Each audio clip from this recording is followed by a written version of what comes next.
You wake up to the soft, rhythmic hum of the city. It is a sound you have learned to ignore, the ambient pulse of a grid that never sleeps. You reach for your phone, you pour your coffee, and you step out into the morning light.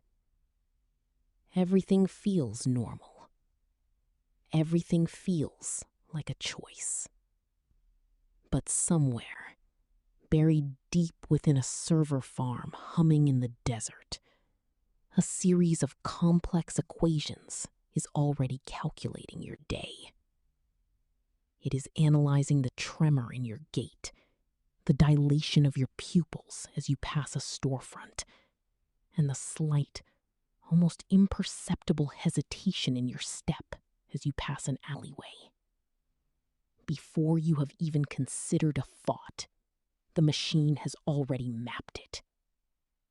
Before you have acted, it has already judged you.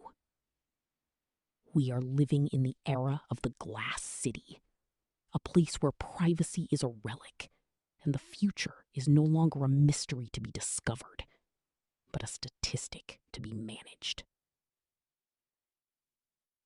We like to believe that we are the architects of our own lives.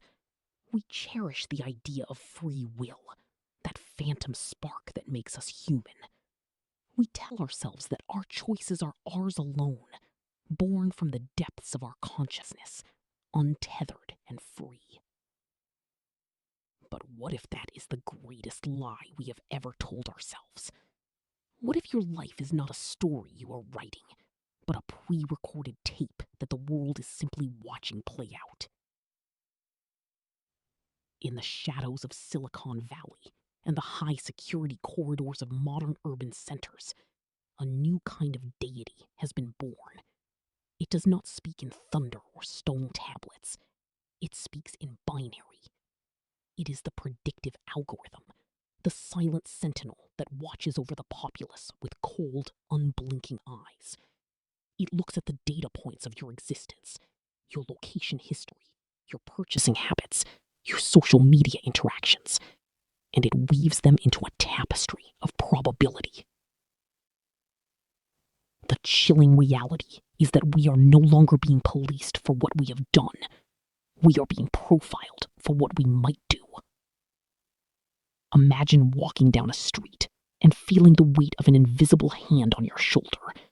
Not a human hand, but the weight of a mathematical certainty. The system has flagged you.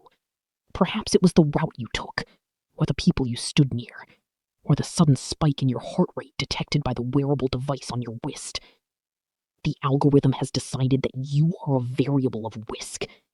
You have become a ghost in the machine, a suspect in a crime that hasn't happened, in a timeline that hasn't yet unfolded.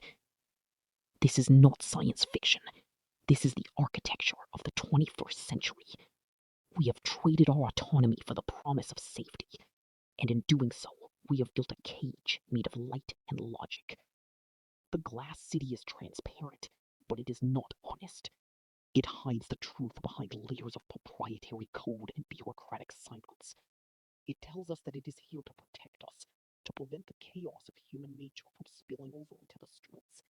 But to prevent the chaos, it must first categorize the human. And to categorize the human, it must strip away the very thing that makes us unpredictable, our capacity to change our minds. We are entering a threshold where the line between the observer and the observed is dissolving. When the machine knows you better than you know yourself, when it can predict your outbursts, your mistakes, and your moral failures before they manifest, what happens to the concept of responsibility? If you are destined to fail by the cold calculations of an algorithm, can you truly be blamed for it? Or are we all just puppets dancing on the strings of a predictive engine, convinced that we are moving from our own volition? As we peel back the layers of this digital panopticon, we have to ask ourselves, are we building a better world, or are we simply automating our own obsolescence? The machine is waiting, it is learning, and it is never wrong. Or at least, that is what it wants us to believe.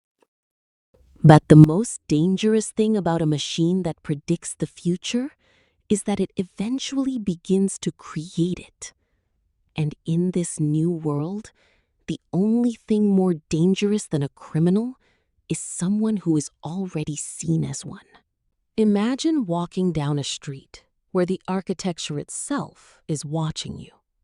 Not just the cameras perched on every corner, but the pavement, the streetlights, and the very air you breathe, all humming with the silent, invisible weight of data.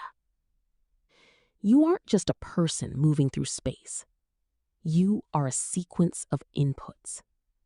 Your gait, your gaze, the slight hesitation in your step.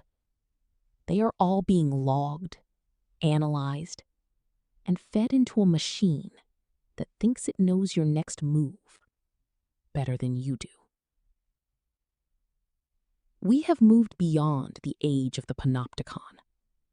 We have entered the era of the glass city. In places like Shenzhen and Singapore, the concept of privacy has undergone a fundamental, irreversible transformation. It is no longer about hiding. It is about the impossibility of being unseen.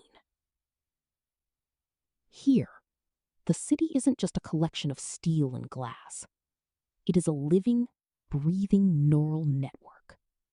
Every transaction, every transit swipe, every biometric scan from a high-definition facial recognition array creates a mirror of your existence. But this mirror doesn't just reflect your past. It predicts your future. In these urban labs, the predictive policing algorithms don't wait for a crime to be reported. They wait for a pattern to emerge. They look for the anomalies in your routine, the deviation from your standard path, the sudden change in your spending habits, the social proximity to someone deemed a risk. To the machine, human behavior is just another set of variables, as predictable as the tide and twice as cold. But consider the price of this absolute order. When the city becomes a glass box, the walls of your personal life become transparent. You start to self-regulate. You change how you walk, who you talk to, and even what you search for, simply because you know you are being measured. This is the silent architecture of oversight. It is not a cage of iron bars. It is a cage of expectations. While perfecting the art of prediction, these systems are narrowing the bandwidth of human experience. When every action is anticipated, the room for the spontaneous, the radical, and the curious human begins to sharpen. We are told that this is for our safety. We are told this is the evolution of the modern metropolis, a frictionless, crime-free utopia, where the chaos of human nature is finally tamed by the cool watching of silicon. But even the possibility of error, they also remove the essence of choice. If you allow the qualities of attention response, I think you would even conceive reflection.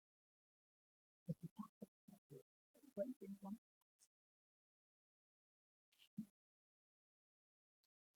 they can see us. The question is whether, in this glass cage, we are still capable of being anything other than what they expect us to be.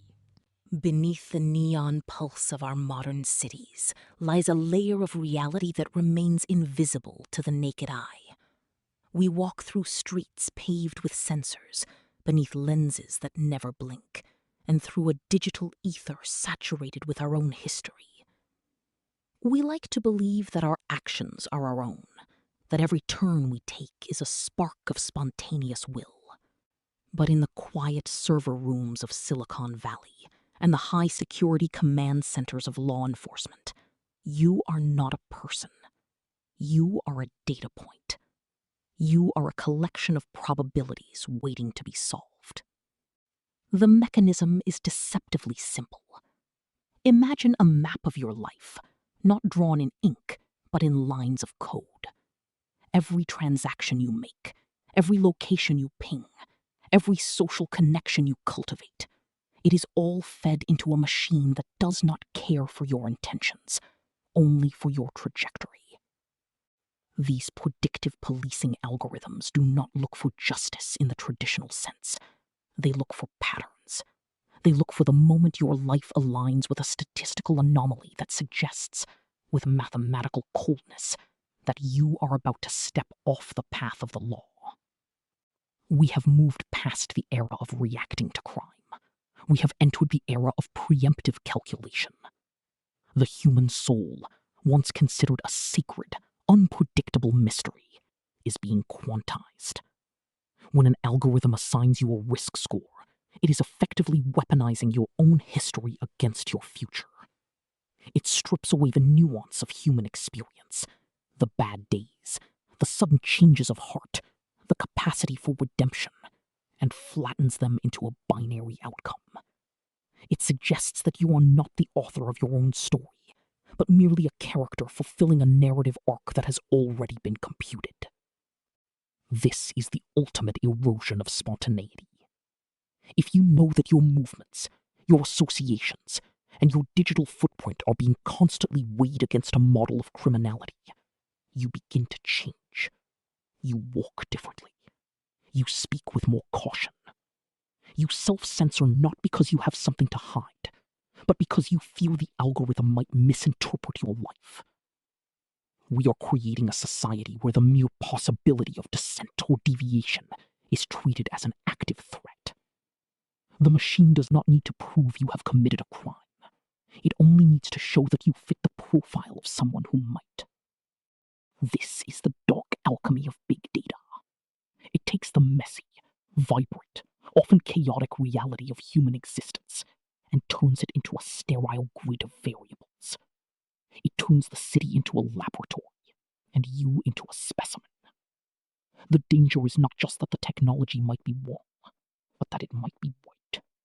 Or more accurately, that it might force us to become the very thing it predicts. If you are treated as a criminal, if your opportunities are limited by a score you cannot see and cannot challenge, the system creates a self-fulfilling prophecy. It traps you in a cycle of suspicion that you never chose to enter.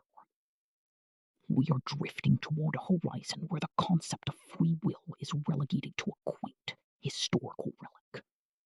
We are building a world where the future is not something we create, but something we are forced to inhabit, mapped out by systems that value efficiency over empathy and prediction over potential. The question is no longer whether AI can predict what you will do next. The question is whether we can remain human in a world that has already decided who we are before we have even had the chance to decide for ourselves. The machine is running, the data is flowing, and the final calculation is being made. You are a variable in a grand equation, and the authorities are just waiting for the sum to hit the threshold. Imagine standing in a courtroom. The judge is not a person, but a sequence of code. The evidence against you is not a weapon, a witness, or a fingerprint. It is a probability score, a flicker of light on a screen that claims to know what you will do before you have even made the choice to do it. You are not being judged for your actions. You are being judged for your potential. This is the pre-crime paradox, and it is no longer the territory of science fiction. It is the architecture of our new reality. We have spent decades building machines to calculate the future, believing that if we could just see the patterns, we could eliminate the chaos of human nature. But in our quest for safety, we have created a digital mirror that reflects our own worst impulses. These predictive systems are trained on historical data, and history is a record of human failure, prejudice, and systemic inequality. When we feed a machine the past, we are not creating an objective oracle. We are codifying the ghosts of yesterday into the laws of tomorrow. The machine learns what it is fed. If a neighborhood has been over-policed for decades, the data will show more arrests in that area. The algorithm, seeing this, marks the neighborhood as a high-risk zone, sending more patrols, which leads to more arrests, which feeds the algorithm more data. It is a closed loop of bias, a self-fulfilling prophecy wrapped in the cold, unassailable language of mathematics. We have outsourced our morality to a black box, and in doing so, we have laundered our prejudices through the clean, sterile interface of artificial intelligence. The true terror, however, is not just the bias. It is the death of the presumption of innocence. How do you defend yourself against a prediction? How do you prove your own heart to a machine that has already decided your trajectory? When an algorithm flags you as a high-risk individual, the subtle shifts in your life begin. Your insurance premiums rise. Your job applications vanish into the void. You are treated with a low-level, ambient hostility by the systems you rely on, creating a life of friction that pushes you toward the very edge the machine predicted you would fall over. You are being pushed toward the crime you were predicted to commit, simply because the system decided you were already guilty. This is the ultimate betrayal of the human spirit. We are complex, contradictory, and capable of radical change. We are not static data points. We are creatures of grace, capable of choosing differently in the final second. But these systems do not believe in the final second. They do not believe in the possibility of a better version of you. They see a deterministic universe where your future is locked, sealed, and calculated before you have even drawn your next breath. We are building a world where the most dangerous thing you can be is a statistical anomaly. If you don't fit the pattern, if you refuse to act according to the model, you become a glitch in the city's logic. And in a system designed for total prediction, glitches are not tolerated. They are corrected. We have traded our free will for the illusion of a risk-free existence. We wanted to be safe, so we allowed the machines to watch us. We wanted to be secure, so we allowed them to judge us. But look closely at the walls of this glass city. The cameras are not just watching for crimes. They are watching for the intent to commit them. They are watching for the spark of rebellion, the shadow of a thought, the hesitation in your step. The paradox is complete. By trying to predict the future, we have effectively ended it. Because a future that is already known is not a future at all. It is merely a script. We are living in a loop, trapped in the feedback of our own historical shadows, waiting for an algorithm to tell us who we are allowed to become. The terrifying truth is that we are not the ones writing the story anymore. We are simply the characters, and the machine has already decided exactly how our final chapter ends. We like to believe that we are the architects of our own lives. We wake up, we choose our coffee, we pick our paths, and we decide our destinies. We view the world through the lens of agency, convinced that our thoughts are our own, and our actions are the result of a conscious, independent soul.